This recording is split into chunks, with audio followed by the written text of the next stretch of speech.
So what is analytics? The way I like to think about it is that all these companies have so much data. They have data on what we do on our apps, what apps we're looking at, what images we're looking at. They have data about, how many levels you play in a certain game. Literally anything you can think of is being tracked to some extent. So analytics is just the idea of trying to interpret this data and make it make sense. So to make the data make sense, you need people who understand it and people who can help you interpret it. And that's how roles in data come into play.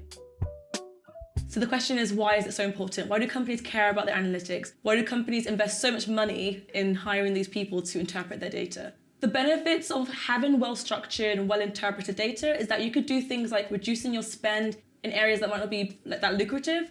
So for example, if a company is interested in making sure their money is going to the right places, data can help with understanding where you can reduce spend, where you can invest more money to improve the app that you have or the product that you have. Additionally, if a company is looking to expand or looking for better ways or places to put their time and money, data can help with that also. So let's get down to it. Let's talk about the roles.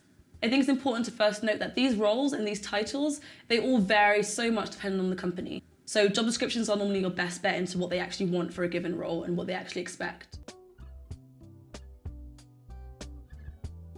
So the first role that you'll hear about really often is a data analyst. This is the person that usually is actually interpreting the data and trying to report it back to the business. So these would be the go-to people for understanding what the data is saying, how it can be used, how it can be adapted, or insights you can take from this data. The next role we'll talk about is data engineer.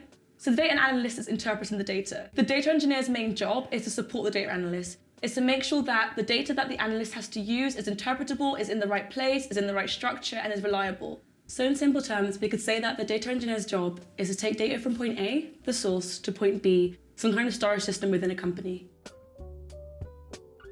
This leads us quite nicely onto the third role that I mentioned, the BI engineering role. Sometimes these days called the analytics engineer.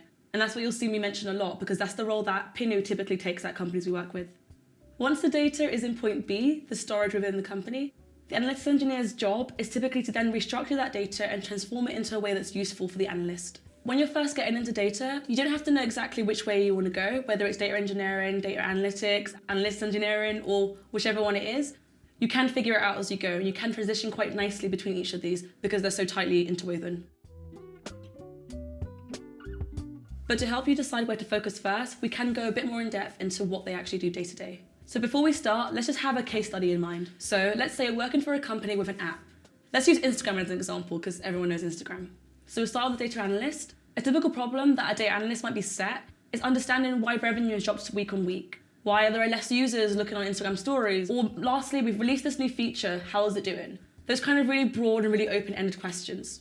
In the context of Instagram, a data engineer's day-to-day might typically look like solving problems around, we want to track revenue month to month. How do we do that? How can we make sure the data is structured in the right way, accessible and interpretable? How can we make sure we can connect that back to where the user came from or what country they're in or their Instagram username, etc. So the data engineer's role was much more about how do we piece together these pieces of data such that the analyst can then answer more holistic questions around it. As mentioned earlier, there is a third role, the analytics or BI engineer, that has been emerging as more of a popular role the past couple of years. This person's day-to-day typically looks like focusing much more on the data structure. How do these data pieces connect? How do we connect revenue back to the user? The other things you might typically be doing as an analytics engineer is around making sure there's consistency around the data structures in a company. Make sure everyone's coding in the same way, make sure everyone's storing data in the same way, and make sure there's only a single version of truth. So you can see from these examples that these roles do overlap. The day-to-days can be quite similar, but are also quite different in other ways. And the truth is, each of these paths are equally as important to most companies out there. So what I would say is that if you want to get into data, a good place to start is just with the skills you need to learn, which I'll cover in my next video. Thank you for watching. If you have any questions, feel free to reach out to me on Instagram or in the comments below. In the next video, we'll talk about the key skills you need to make a career in data. Now's a great time to get into data. See you next week.